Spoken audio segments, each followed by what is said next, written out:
গাইবান্ধার সুন্দরগঞ্জে একটি মাজারে রান্না করা খিচুড়ি বিতরণকে কেন্দ্র করে দুই পক্ষের সংঘর্ষের ঘটনায় আহমেদ উদ্দিন নামে এক হোমিওপ্যাথিক চিকিৎসকের মৃত্যু হয়েছে। বুধবার সকাল ১০টার দিকে উপজেলার শ্রীপুর ইউনিয়নের ৯ নম্বর ওয়ার্ডের নয়ন সুখ গ্রামে এ ঘটনা ঘটে। নিহত আহমেদ উদ্দিন নয়ন সুখ গ্রামের মৃত আফেল মুন্সির ছেলে। তিনি দীর্ঘদিন ধরে এলাকায় হোমিওপ্যাথিক চিকিৎসা পেশার সঙ্গে যুক্ত ছিলেন।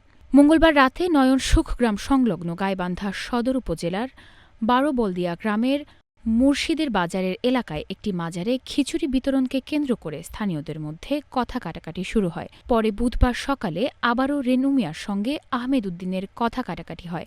এক পর্যায়ে রেনুর সজোরে ধাক্কা দিলে আহমেদ উদ্দিন মাটিতে পড়ে গুরুতর আহত হন এবং ঘটনাস্থলেই তার মৃত্যু হয়।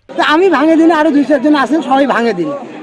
আর ছোট ভাইটা দোকান থেকে আসছি নাটি নিয়ে, ভাঙে ডাঙে দিনে ওরা দোকানত গেল। আমি এটি ৫-৭ জন আলাপ করে নাকি ওই যে ছোট আছি টাইম করছে, আসা তোমরা উত্তেজনা না হলে সমস্যা আছে বুঝছা। তো এরপরে আমরা এটি আলাপ করতে পাশ দিয়ে যাইয়া মানে ফেলে ঘুরেছি। সুন্দরগঞ্জ থানার ওসি তাজুল ইসলাম বিষয়টি নিশ্চিত করে বলেন, ঘটনাস্থলে পুলিশ পাঠানো হয়েছে। ভুক্তভোগীর পরিবারের পক্ষ থেকে লিখিত অভিযোগ পেলে প্রয়োজনীয় আইনগত ব্যবস্থা গ্রহণ করে মামলা দায়ের করা হবে। মোহাম্মদ আহমেদ আলী, তিনি একজন একটা হোমিওপ্যাথি দোকানের মালিক।